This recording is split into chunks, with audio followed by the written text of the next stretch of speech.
L'ensemble du corps diplomatique reçu au palais de Kosiam, c'était il y a quelques heures, en début d'après-midi de ce vendredi 22 mai. Michel Kafando a dans le même temps nourri des échanges sur la vie de la nation avec les chefs d'organisations internationales et interafricaines résidant au Burkina. C'est une rencontre pour nous suivie par Touoboum Evelyne Dabiré. Dans son exposé face au corps diplomatique, le président Michel Kafando a rappelé le cheminement de la transition. Si certains actes comme la mise en place de la Commission nationale de réconciliation a été accepté de manière pacifique, d'autres actes, tels les interrogations ou les arrestations de certains anciens dignitaires du régime déchu, la relecture du code électoral, ont créé un sentiment d'exclusion au sein de certains partis politiques.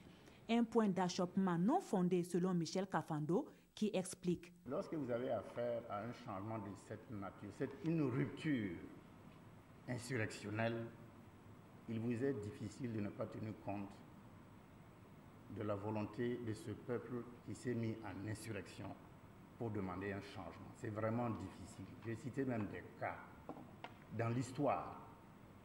Quand la révolution est passée, on n'a plus rien vu.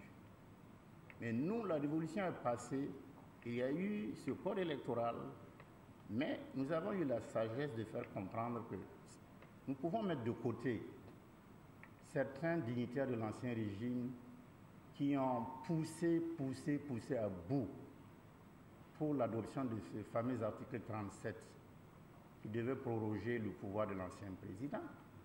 Tous ceux-là qui n'ont pas compris que le peuple, après 5 marches successives à Ouagadougou, la dernière marche ayant fait sortir plus d'1,5 million de personnes à Ouagadougou pour dire non, stop, tous ceux-là qui n'ont pas eu la sagesse de comprendre qu'il faut respecter le peuple, bon, il est difficile que ces personnes-là, allègrement, reviennent dire bon, parce que nous sommes libres, nous allons encore aller aux élections avec les autres.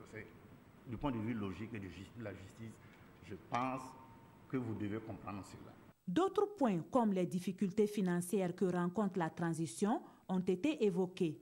Nous sommes venus, il y a eu l'an passé une forte médiatisation d'une enveloppe qu'on aurait mise à la disposition des femmes, en tout cas pour celles qui veulent faire de l'entrepreneuriat. On a parlé de 5 milliards. Bon, mais quand nous sommes venus, en fait, ces 5 milliards, il n'y avait rien. En réponse, le représentant des ambassadeurs et celui des responsables d'institutions internationales et interafricaines ont de concert formulé le vœu de voir le climat apaisé qui prévaut actuellement au Burkina exister durant la campagne politique à venir. Puis, ces allocutions ont fait place à des échanges directs et à huis clos entre le président Michel Kafando et le corps diplomatique. À leur sortie, les diplomates s'expriment.